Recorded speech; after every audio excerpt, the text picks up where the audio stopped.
here with Omar Khateeb, or a CEO of JobPixel. Omar, how are you doing? What's up, man? Thanks for having me. Great to see you, man. For the folks who don't know, can you explain who are you and what it is JobPixel does? Absolutely. My name is Omar. I am the founder and CEO of a company called JobPixel. We are a platform that allows a lot of large companies in our industry to collect short-form video content from their employees and then deploy that content in their recruitment marketing campaign. So everything from your career page, job descriptions, onboarding, training, and all the fun stuff. Some of our customers include UPS, Hilton, Cognizant, Boston Children's Hospital, and many others. Yeah, fantastic. I was speaking to Omar before just now about shooting a video through the JobPixel platform, and immediately it was very obvious how easy it is to use. A lot of the stuff that you used to use, there was updates, downloads, all kinds of stuff extra stuff before the shot. Yep. Here it seems, you know what, it's just gonna give me a countdown and I can go. How did you figure out that ease of use was one of the more important factors here? We honestly beat the hell out of the product, basically. So as we continued to go through bigger and bigger campaigns and started working with bigger and bigger clients, we started asking the users recording videos, hey, like, what part of this process did you feel is unnecessary? And we continued to kind of garner that feedback and literally do it like, iterating week over week, month over month to get to that experience that you're experiencing right now. And we're still not satisfied. I think we can still do more. Because with video, especially, a lot of people are really uncomfortable to make video. It's just the truth. They do not want to record themselves. So one is you need to let them know, hey, your lighting is bad or not. So if you actually turn off your light or your lighting is low, our camera will actually say on the spot is, hey, your lighting's really bad. Move to a better place.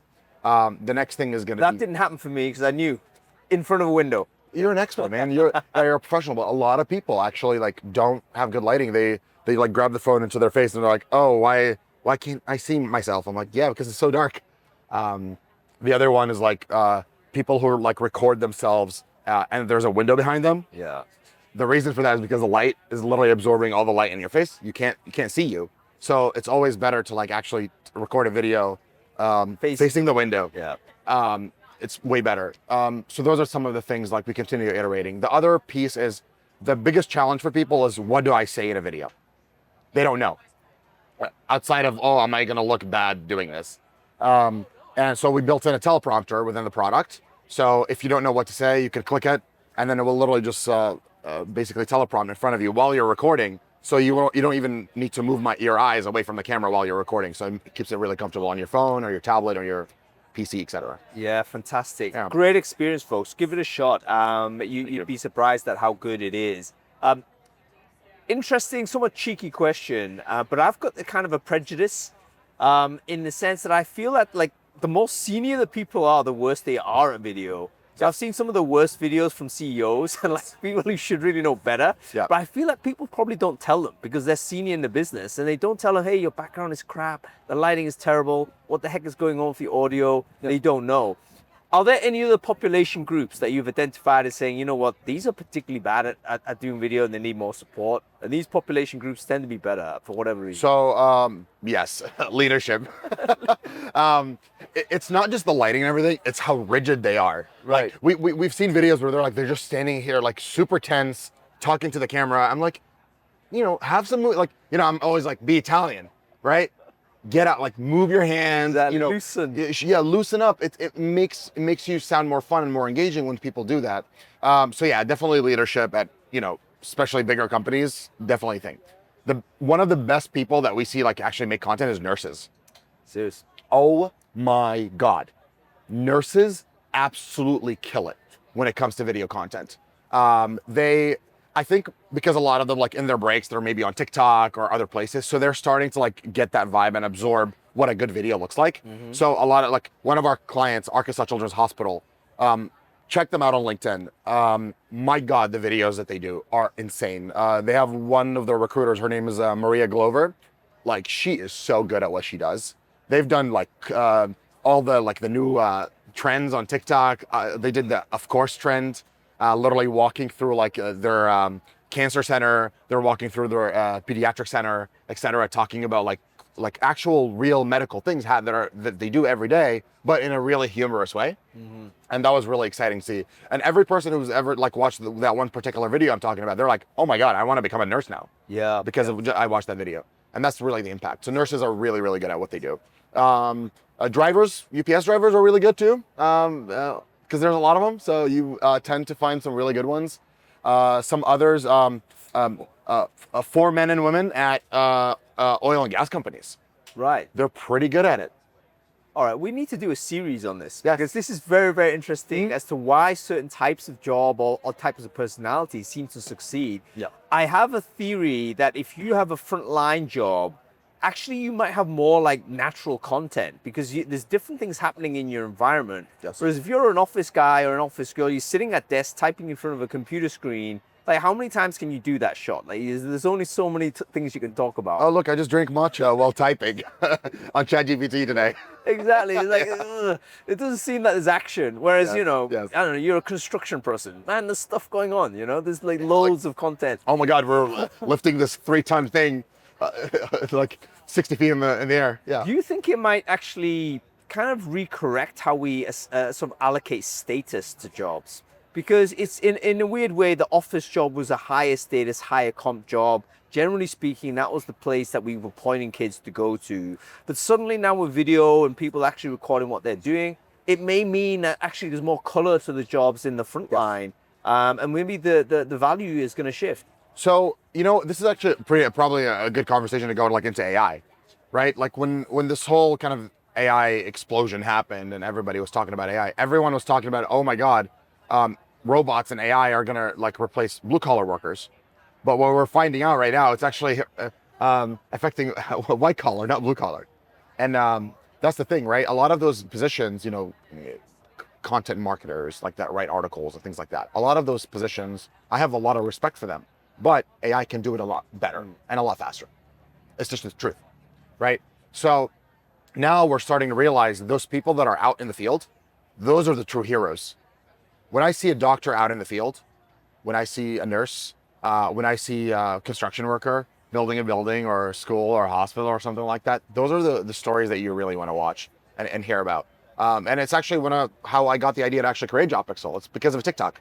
Right. Let's go back to that. Yeah. Origin story. Was there a moment where you realized, okay, this is a thing I need to do? Yeah. So I was at my previous job. Which was? I used to work for an MSP that sold Cisco products in San Francisco. So we sold to a lot of like weapon manufacturers, things like that. And so hiring SDRs for that position is difficult because you're calling a customer that doesn't pick up the phone. So when you hire SDRs, a lot of them are demotivated. They realize, oh my God, 2 weeks of the job. I'm like, this is really impossible. So I went to my boss and I said, hey, I think we should make videos about what the expectation is for this job. And they were like, oh, marketing will do this. I'm like, oh God, this is never gonna go anywhere. So I'm leaving one day, literally walking down Embarcadero, and I open up TikTok. I had just downloaded it. It was like end of 2019. And I see a video of this guy named Mike that works for Sherwin-Williams, the paints company. And he would bring blue, green, yellow into a bucket of paint and mix it. And you make a perfect tone or something, right? It's so nice. And like, it's just so satisfying to watch. And then I don't know what got into me, but I was like, let me look at like the traffic for their career site. So I open up SimilarWeb, I put Sherwin-Williams careers, I put the link in SimilarWeb. Every single time this guy posts, shoot up. Their traffic spikes like crazy. And he's getting 30, 40 million views in his videos. You know what's funny? Chad and Cheese actually talked about it on their podcast. He got fired. For doing the video. For doing the videos because the company said, oh, he's using company time and company resources to make himself. I'm like, you guys were literally getting millions of dollars worth of free traffic coming to your career site, people wanting to come work for you. And you like kind of like shot yourself in the knee. Yeah. In a way. Like, come on, like what are you doing? But again, no hate, but you know, do better. And now companies are realizing, oh my God, these creators are really important. Yeah. And we're seeing last couple of years, we're starting to see companies really, really shift. Anyways, back to the story. I watched the video.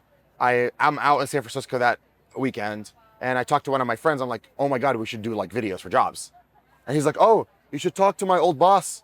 I'm like, oh, who's your old boss? He's like, oh, his name's Anthony. He actually sold his company to LinkedIn for 120 million in 2014 and spent like 5.5 years at LinkedIn building a big portion of their job ecosystem. I'm like, oh my God, this guy's not gonna talk to me. He's like, oh no, trust me, he's really chill. I jump on a call with Anthony, and now he's my co-founder. We ended up launching like the first version of JobPixel really in 2021. It took us a while to like get to the idea, buy the domain, and all this fun stuff. But yeah, and then we started in the video interviewing actually, and that was the worst idea on the planet. Video interviewing, meaning you're recording a async video or something? So the initial idea of JobPixel was to have a video of a hiring manager or someone doing the job, talking about the position, and then the candidate responded with a video back. Got it.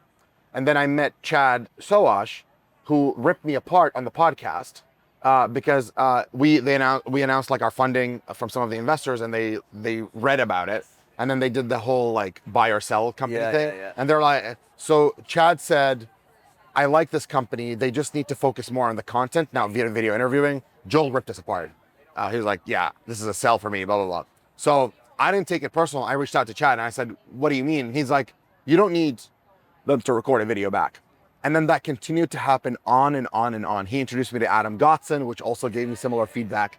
And honestly, if it wasn't for that feedback, we wouldn't be here right now. Amazing. Let's segue back to storytelling in the context of an AI-generated world. So there's a theory that AI is going to dominate digital content generally because it's so easy to produce, but that then creates a massive signal-to-noise issue, and we need to kind of knife through that. What is the best videos that you've seen from JobPixel customers that do that versus the ones that kind of don't? Like, is there a way in which you could tell the audience what is a good video and what is a bad one? So usually, I'll focus on like employer branding for now.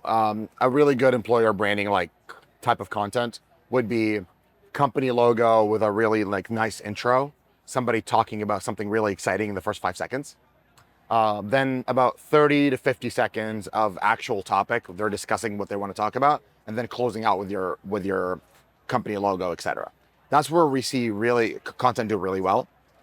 In terms of the AI generated stuff, I think authentic content is going to become even more important now because of how much noise there is around when it comes to like AI generated content. Like Facebook, Meta, made this new app called Vibes, which is all AI generated. And we're going to start seeing that more and more. Sora with chat, OpenAI, and all of these other platforms that they're popping up. It's going to make authenticity become more and more important because now we're getting to a point where nobody knows what's real and what's not. Right. And it's kind of scary. It's totally scary. I've seen a few videos where literally I could not tell one way or the other. Exactly. And it's like it could actually be one way or the other. There's no point even doing any analysis on it because you can't tell. So and I think the next kind of technology that is going to probably get developed is basically some form of content moderation that actually detects if this is like a deep fake, like that is AI generated or not. But how can you trust that though? It's a very difficult technical problem, but it's doable because there are certain metadata, things like that that will showcase that this is coming from an AI, not really an authentic like camera recording on your phone or something like that. There are ways to actually know, but I think there's going to be more progression in that industry and that world. Let's talk about moderation. Yeah. Just a fun one, no names, but have you spotted any videos posted by JobPixel customers that you said, you know what, we can't allow this to go. It's just they've made a mistake or they, Of course. And what were those things? Healthcare. Nurse records a video. There's an X-ray behind them of like a patient. You can't do that. It's just a thing. The good news is a lot of when a video gets recorded in JobPixel, like it doesn't automatically go out into the wild. It sits in the library. Someone can come in, flag it, take it down.